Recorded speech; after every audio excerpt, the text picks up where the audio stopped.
साथियों, कैसे हैं आप लोग। आशा करता हूं कि आप लोग ठीक होंगे।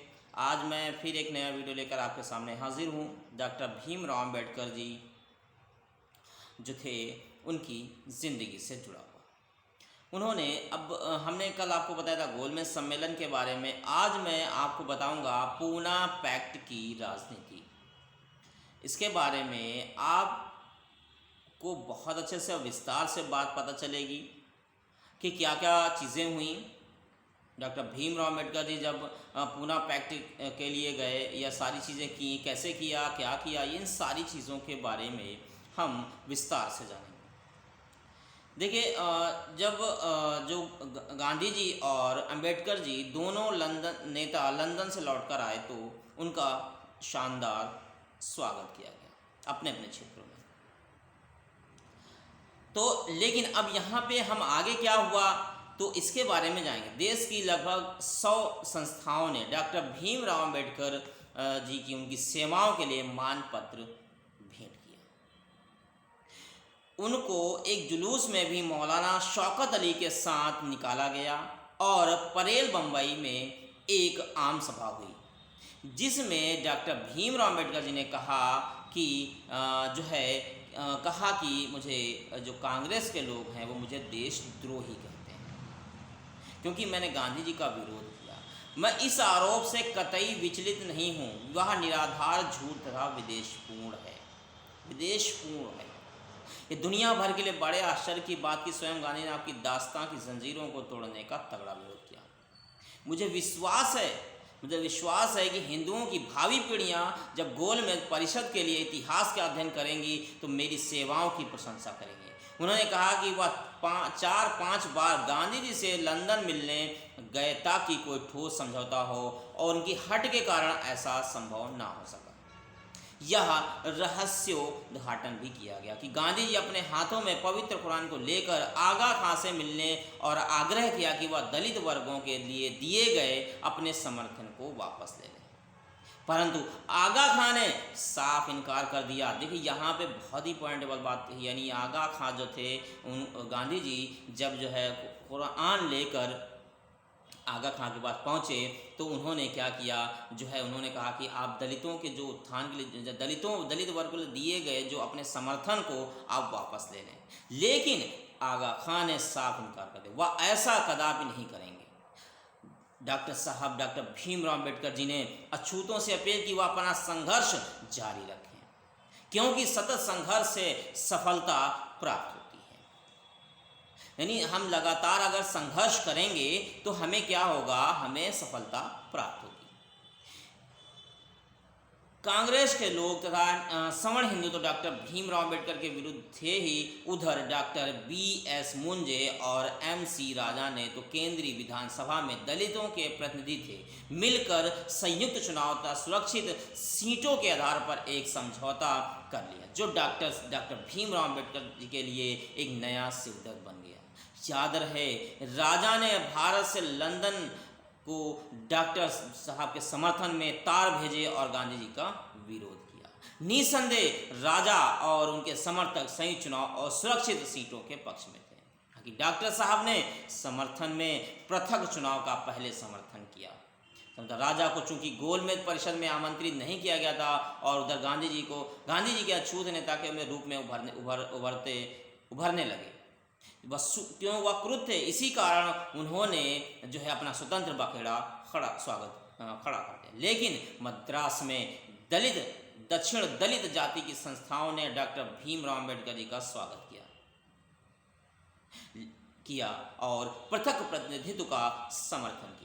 राजा मुंजे ने समझौते की कड़ी निंदा की। डॉक्टर साहब ने कहा कि वह न्यायोचित मांगों के लिए सबल समर्थन करते रहेंगे और अपने कार्य में जरा सा भी विचलित नहीं होंगे। जो वो कार्य कर रहे हैं उससे जरा सा भी वो विचलित नहीं होंगे, भले ही उनके मार्ग में कितनी बाधाएं आए। यहाँ पे एक हमें मोटिवेट डॉक्टर भीमराव अम्बेडकर जी की बात से एक मोटिवेशनल चीज़ मिलती है। मोटिवेशनल चीज़ ये मिल रही है कि हमारे मार्ग में या हमारे रास्ते में जब हम सही रास्ते पे चल रहे हैं और हम आगे अपने आप को बढ़ाने की कोशिश कर रहे हैं या अपने समाज में बढ़ने की कोशिश कर रहे हैं, तो क्या है तो जो है इस तरह की बाधाएं कितनी भी आ जाएं, लेकिन हमें क्या करना है, हमें जो है किसी भी तरह से विचलित नहीं होना साथियों, किसी भी तरह से विचलित नहीं होना, बिल्कुल भी किसी तरह से विचलित नहीं होना है। ये हिम्मत डॉक्टर भीमराव अम्बेडकर जी ने हमें दी। फिर 26 मई 1932 को डॉक्टर भीमराव अम्बेडकर लंदन रवाना हो गए ताकि सांप्रदायिक निर्णय के लिए ब्रिटिश प्रधानमंत्री तथा मंत्रिमंडल के अन्य सदस्यों से मिल सके। इस मुलाकात को सबसे छिपा कर रखा गया ताकि विरोधी लोग कोई बखेड़ा ना खड़ा कर सके। डॉक्टर साहब वहां सभी महत्वपूर्ण व्यक्तियों से मिले और उनके समझ अछूतों के लिए पृथक प्रतिनिधि की जोरदार वकालत की और 17 अगस्त को डॉक्टर भीमराव अम्बेडकर जी ने भारत वापस लौट आए और उधर 20 अगस्त 1932 को ब्रिटिश प्रधानमंत्री के सांप्रदायिक निर्णय कम्युनल अवार्ड की घोषणा हुई। इस निर्णय में दलितों के पृथक निर्वाचन मिला, प्रांतीय विधानसभा में सुरक्षित सीटें स्वीकृत हुई और यह अधिकार भी मिला कि दलित स्वतंत्र पूर्वक कहीं भी चुनाव में उम्मीदवार बन सकते हैं। पृथक निर्वाचन के अनुसार दलितों को डबल वोट देने का अधिकार मिला, अर्थात यानी अपने प्रतिनिधि को स्वयं के मतों से चुनना और अन्य प्रतिनिधियों को चुनाव में वोट देना। यह डॉक्टर भीमराव अम्बेडकर की भारी जीत थी। यह निर्णय तो ये अब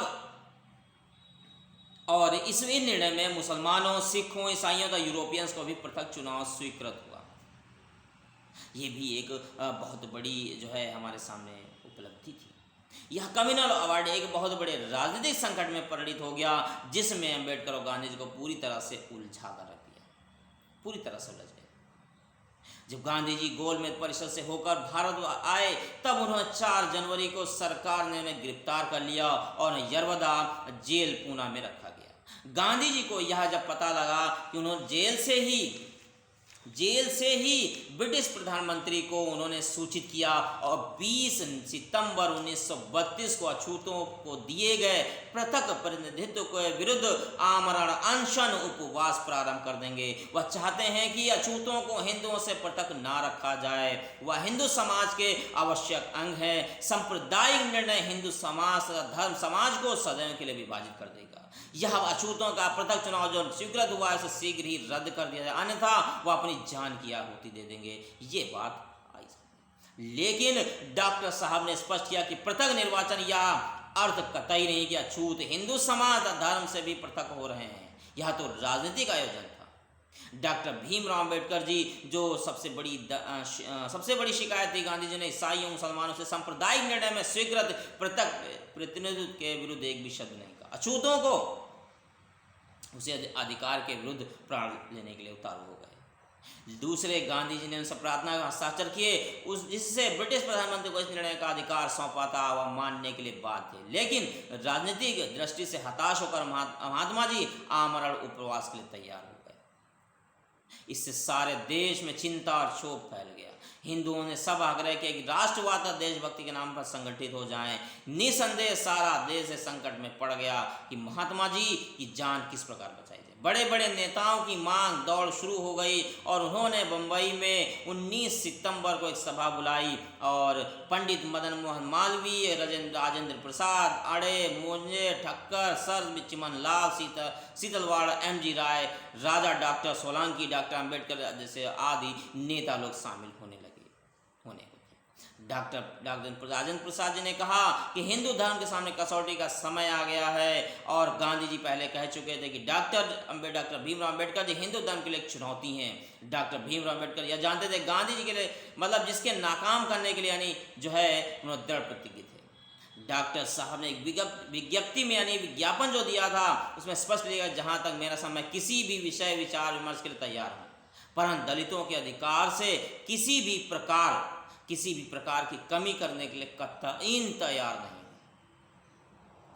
यह सभा ठोस सुझाव के अभाव में निरर्थक है। उन्होंने आगे लिखा कि यदि गांधी जी देश की आज़ादी के लिए इस प्रकार पग उठाते हैं तो बहुत अच्छा होता है। यह बड़े दुख की बात है कि महात्मा गांधी जी केवल अछूतों की पृथक चुनाव के विरुद्ध आत्मदाह करना चाहते हैं। ये बात उनके सामने हुई, जबकि सांप्रदायिक निर्णय में ईसाई, मुसलमान, सिखों, इंग्लैंड तथा यूरोपियंस को पृथक प्रतिनिधित्व स्वीकार हुआ। अपनी विज्ञप्ति के अंत में उन्होंने लिखा, महात्मा जी कोई अमर व्यक्ति तो नहीं है, ना ही कांग्रेस अमर है। यह मानते हुए सर्व दयालु शक्ति नहीं है और ना ही उनका अस्तित्व सर्वत्र है। भारत में बहुत से महात्मा हुए जिनका प्रमुख लक्ष्य छुआछूत मिटाना और अछूतों को हिंदू समाज में लाना, परंतु उनमें से प्रत्येक अपने मिशन में असफल हुए। महात्मा लोग आए और गए, लेकिन अछूत सदैव अछूत ही रहे। 19 सितंबर सन 1932 के दिन आखिरी हिंदू नेताओं की बम्बई में सभा हुई, जिसमें सभी बड़े बड़े नेता शामिल हुए। सभी नेताओं ने सर्वप्रथम डॉक्टर साहब से आग्रह किया कि वह बोले। शांत एवं गंभीर स्वर में डॉक्टर भीमराव अम्बेडकर जी ने कहा, महात्मा जी को अछूतों के पृथक चुनाव के प्रति ऐसा दुराग्रह नहीं दिखाना चाहिए। या तो हर व्यक्ति समझता है कि गांधी जी का जीवन बचाया जाए, लेकिन किसी ठोस सुझाव के अभाव में क्या समझौता असंभव हो सकता है। डॉक्टर भीमराव अम्बेडकर जी ने सभी नेताओं से कहा, गांधी जी के विकल्प को जानने का प्रयास करें ताकि ठोस विचार हो सके। लेकिन डॉक्टर भीमराव अम्बेडकर ने स्पष्ट कहा, एक बात निश्चित है, गांधी जी का जीवन बचाने के लिए मैं दलितों के हितों के विरुद्ध कोई प्रस्ताव के पक्ष में नहीं होऊंगा। जब यह सब कुछ गांधी जी को सुनाया गया तब वह और चुप रह गए और 20 सितंबर 1932 को अपना आमरण उपवास प्रारंभ कर दिया, जिससे सारे क्षेत्र में तहलका समझ गया, जिनकी प्रतिक्रियाओं से ने डॉक्टर भीमराव अम्बेडकर जी को एक बड़े संकट में डाल दिया। हिंदू नेताओं की बम्बई में सभा 22 सितंबर तक चली। एक तरफ गांधी जी ने पूना की सर्वयदा जेल में आमरण उपवास प्रारंभ कर दिया और दूसरी ओर बम्बई में विचार विमर्श हो रहे थे। गांधी जी के विचार स्पष्ट किए कि उन्होंने दलित जात की सुरक्षित सीटें देने में आपत्ति नहीं है, लेकिन पर वह पृथक चुनाव के विरुद्ध है। डॉक्टर भीमराव अम्बेडकर ने कह दिया कि संदर्भ में खलनायक होना मेरे भाग में बंधा है, लेकिन मैं पवित्र कर्तव्य मानता हूं और उससे मैं विचलित नहीं होगा। मैं अपने लोगों के लिए प्रति विश्वासघात नहीं करूंगा। ये बहुत बड़ी बात थी कि उन्होंने अपने लोगों के लिए विश्वासघात कभी नहीं किया। कितनी भी परेशानियां आ जाएं, कितनी भी दिक्कतें आ जाएं, उन सारी दिक्कतों का उन्होंने सामना किया। आज हम उनको भूल बैठे हैं, हम उनको याद तक नहीं करते हैं। बस एक दिन आता है जिस दिन हम याद कर लेते हैं। वो दिन आता है सिर्फ और सिर्फ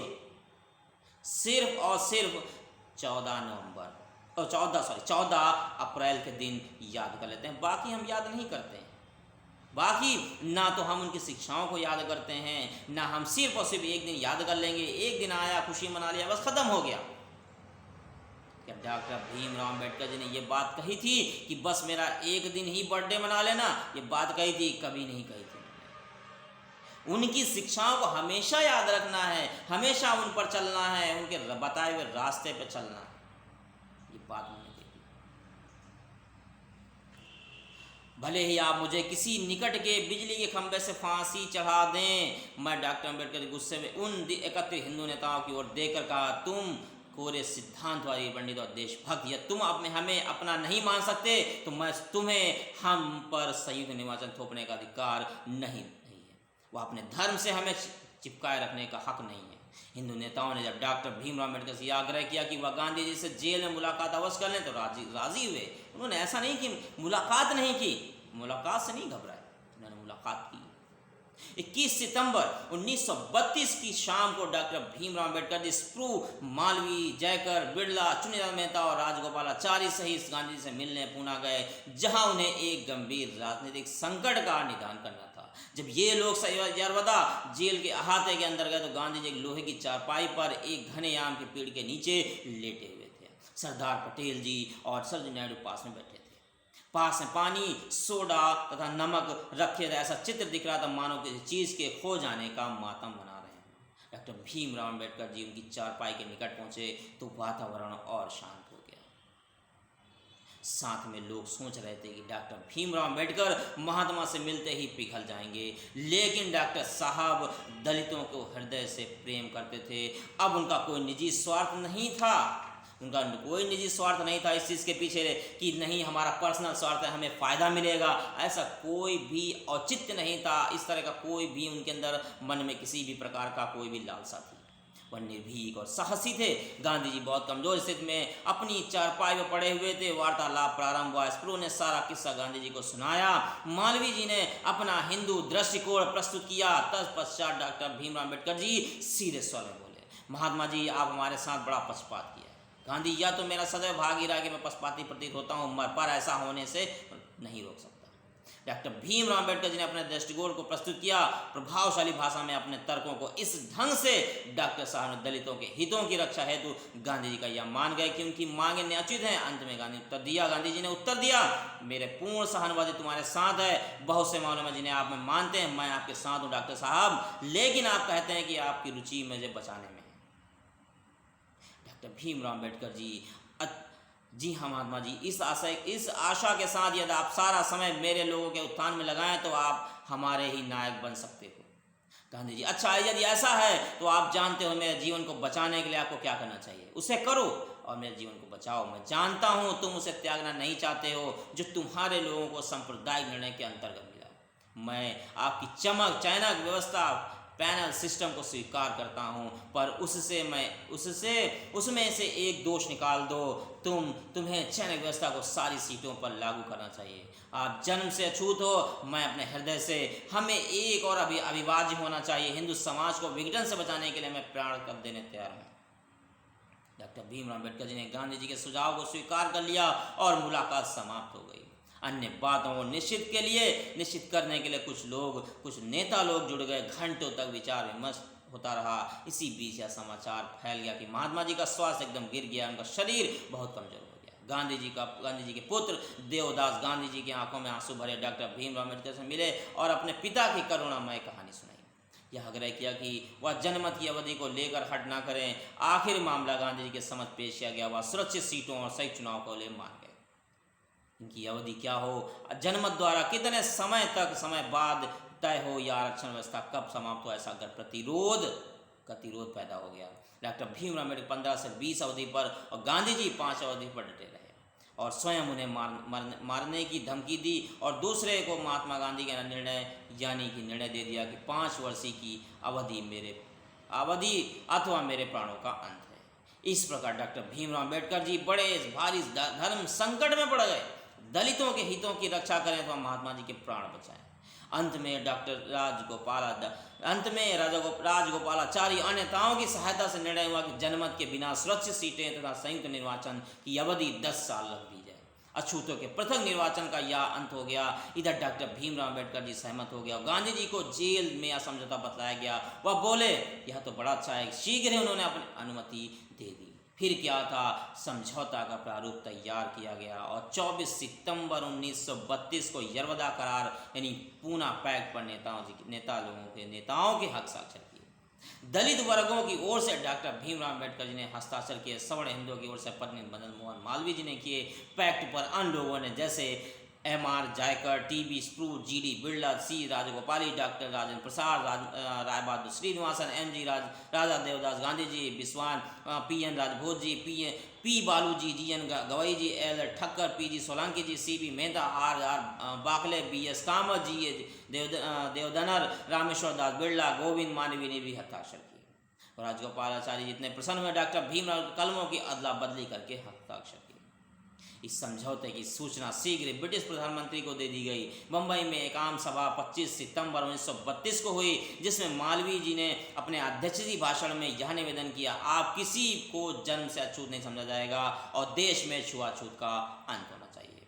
वक्ताओं ने डॉक्टर भीमराव अम्बेडकर जी को बधाइयाँ दी। डॉक्टर साहब ने यह कहा, मुझे दुख केवल इस बात का कि महात्मा जी ने दृष्टिकोण गोद में परिषद को क्यों नहीं अपनाया। मुझे केवल इसका है कि महात्मा जी क्यों नहीं गोलमेज परिषद को अपनाया। यदि उस समय में उन्होंने मेरे दृष्टिकोण को समझने का प्रयास किया होता तो आज उनके लिए कष्ट भुगतना आवश्यक न होता। पुनः पैक्ट की राजनीति एक विकट राजनीति थी जिससे कई बात सामने उभर कर आई। पुनः पैक्ट के सारे देशों का ध्यान आकर्षित था।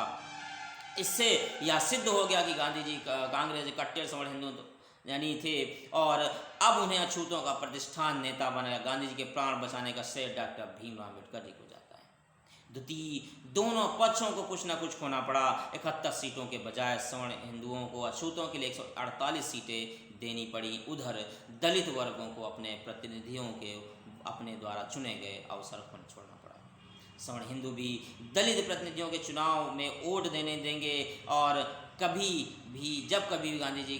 जब कभी भी गांधी राज में प्रेरणा जागृत के चुनाव में वोट देंगे, जब कभी भी यानी राजनीति प्रेरणा जागृत होगी, उन्होंने सरल चीज़ों को जटिल बना दिया। यरोदा जेल में गांधी जी में राजनीतिक में सफल हुए और गांधी जी महात्मा का रूप संभाला। पूना पैक्ट का चौथा परिणाम यह हुआ कि अछूतों की समस्या देश व्यापी स्तर पर ठोस प्रगति के द्वार खोलने के लिए मजबूर हो गए। इस प्रकार गांधी जी ने न केवल कांग्रेस को बचाया बल्कि हिंदू धर्म और समाज को भी सदैव के लिए अधिक विघटित होने से बचा लिया, जैसे कि कम्युनल अवार्ड से आशंका थी।